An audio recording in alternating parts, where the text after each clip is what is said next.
Cara wuduknya tadi pakai mazhab Syafi'i. Maka menurut mazhab Syafi'i, kalau dia bersentuhan dengan perempuan, wuduknya batal. Tiba-tiba setelah selesai dari acara di hotel tuh, pergi dia Masjid Ar-Rahman, sholat dia.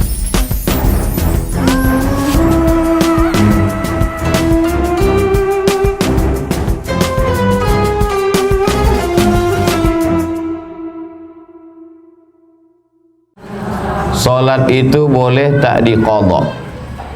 Sholat itu ada 3. Usolli fardal maghribi salasa raka'atin adaan.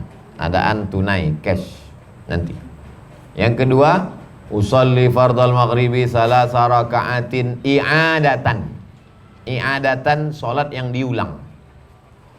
Mana contoh sholat yang diulang? Habis selesai sholat, assalamualaikum warahmatullahi, assalamualaikum warahmatullah. Gatal siku.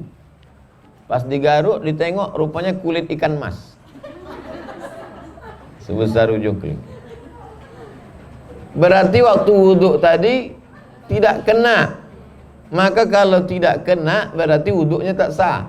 Kalau tak sah, berarti sholatnya mesti diulang. Namanya sholat i'adah. Pertama sholat ada, yang kedua sholat i'adah, yang ketiga sholat qadha, sholat yang diganti, mengganti sholat. Ibu biasa sholat asar berjamaah, habis asar berjamaah pengajian, habis asar berjamaah ngantar anak, habis asar berjamaah jemput anak, habis asar berjamaah arisan.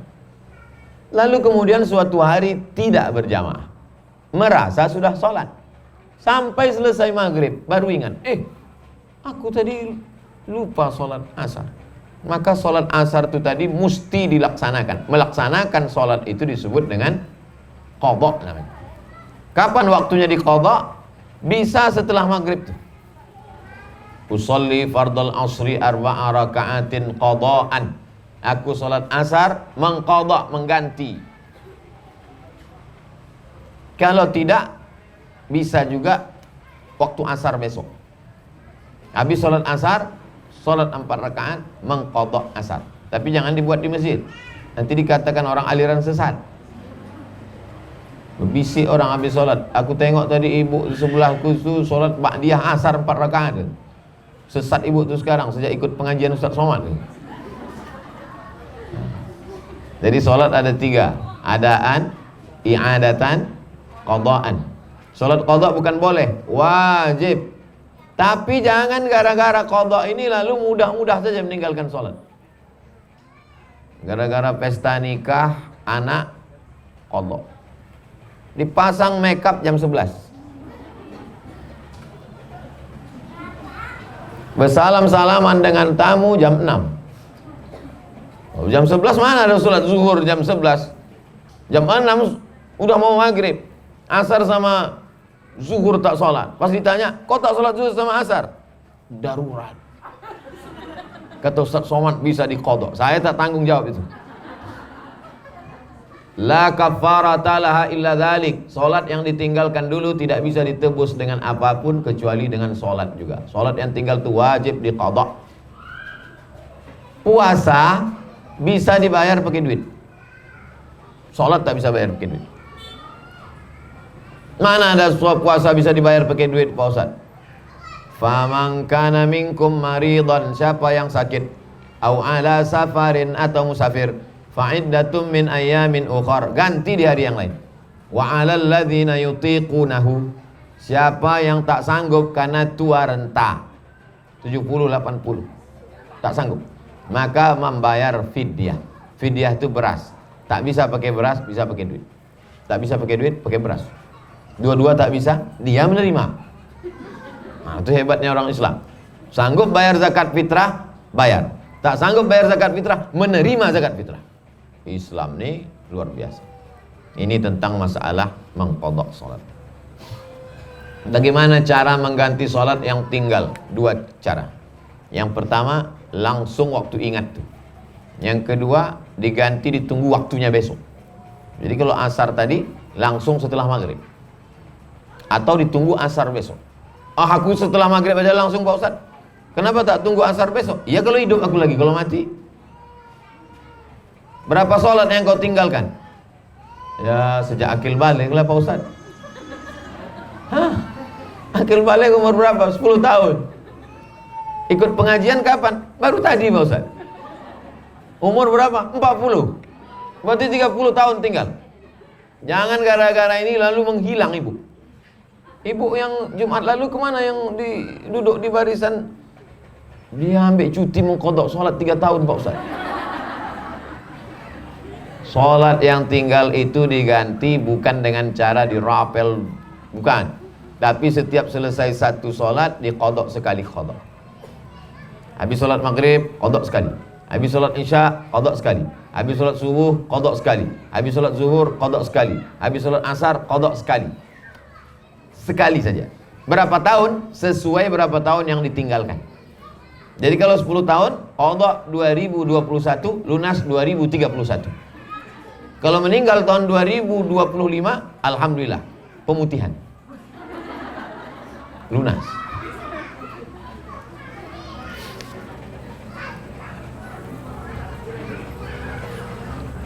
Kalau kita bermazhab Hanafi,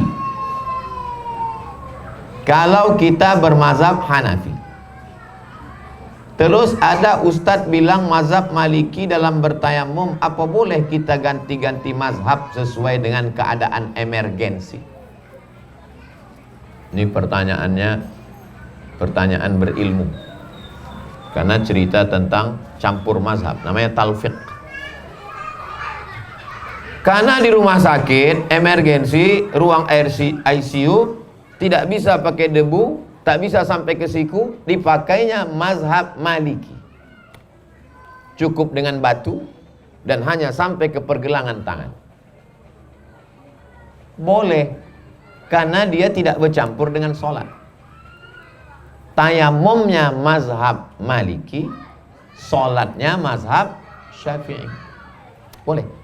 Lalu yang tak boleh campur mazhab itu bagaimana Pak Ustaz? Dalam satu ibadah dicampurnya. Dalam satu ibadah. Tayamum dengan sholat satu ibadah atau dua ibadah? Dua ibadah. Tayamum lain, sholat lain. Apalagi darurat. Yang tak boleh nih dalam satu ibadah dicampurnya 2-3 mazhab. Contoh, cara mengambil wuduknya Syafi'i, cara membatalkannya pindah dia ke Maliki. Tak boleh. Cara wuduk Syafi'i, air ambil sedikit, sapu kepala, ambil sedikit aja. Cara wuduk Syafi'i. Pergi dia undangan ke hotel. Sampai di hotel, barakallahu lakum, kena ujung jari pengantin. Menurut mazhab Syafi'i batal apa tak batal? Batal.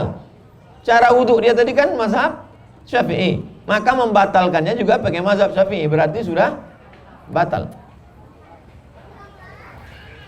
Kita lanjutkan setelah yang satu ini.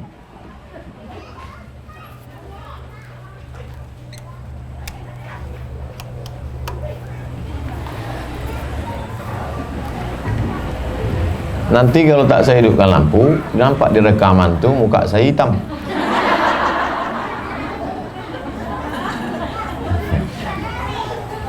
Cara wuduknya tadi pakai mazhab Syafi'i. Maka menurut mazhab Syafi'i, kalau dia bersentuhan dengan perempuan, wuduknya batal. Tiba-tiba setelah selesai dari acara di hotel tuh, pergi dia Masjid Ar-Rahman, sholat dia. Ditanya kawannya, wuduk kau kan sudah batal tadi. Aku pakai mazhab Maliki, bersentuhan kalau tak bersyahwat tak batal. Ini tak boleh. Kenapa tak boleh? Karena dia mencampur dua mazhab dalam satu ibadah. Cara wuduknya Syafi'i, cara membatalkannya dia pindah ke Maliki. Adapun ibadahnya berbeda, boleh. Pindah mazhab, beda ibadah, boleh. Yang tak boleh itu berpindah ke lain hati.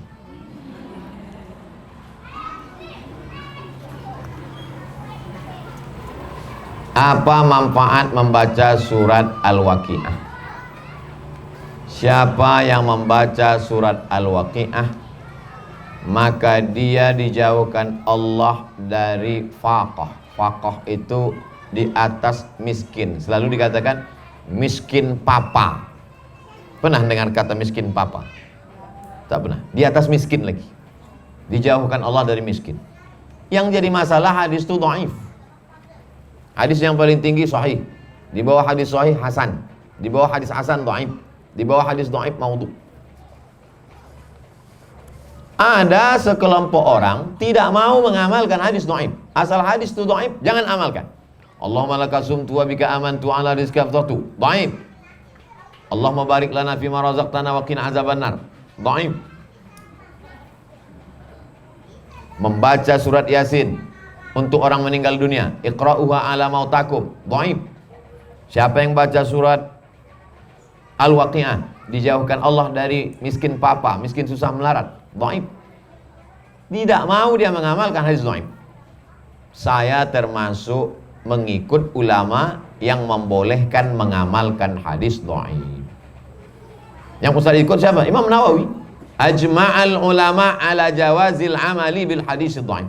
Ulama ijma' bahwa boleh mengamalkan hadis dhaif. Boleh mengamalkan hadis dhaif. Jadi kalau diamalkannya surat Al-Waqi'ah ini boleh, tak salah. Kalau kita ingin ada berkeinginan bisa Allah mempermudahkan hajat kita. Yang memudahkan itu bukan waqiahnya, Allah. Lalu kenapa Allah mudahkan dengan surat ini? Karena surat Al-Waqi'ah mengingatkan kita tentang hari kiamat, tentang kematian. Begitu dibacanya lalu kemudian hatinya takut kepada Allah. Tak jadi dia curang, tak jadi dia bohong. Menjadi orang jujur, amanah, semangat dia. Jadi kalau ada orang bertanya, apa logikanya dengan membaca surat Al-Waqi'ah dia tidak miskin? Karena dengan setelah membaca surat Al-Waqi'ah dia bangkit semangat. Apa hubungan sholat duha dengan rezeki? Karena orang yang sholat duha pasti bangunnya sebelum subuh. Pasti dia bersemangat. Jadi kalau dikatakan logika, logis, masuk akal, ajaran Islam ini masuk akal. Tak masuk akal Pak Ustaz, berarti akal kau tutup. Sulitkah bagi Allah? Tidak. Innama amruhu iza arada syai'an ayyakula lahu kun fayakun. Tak ada yang sulit bagi Allah.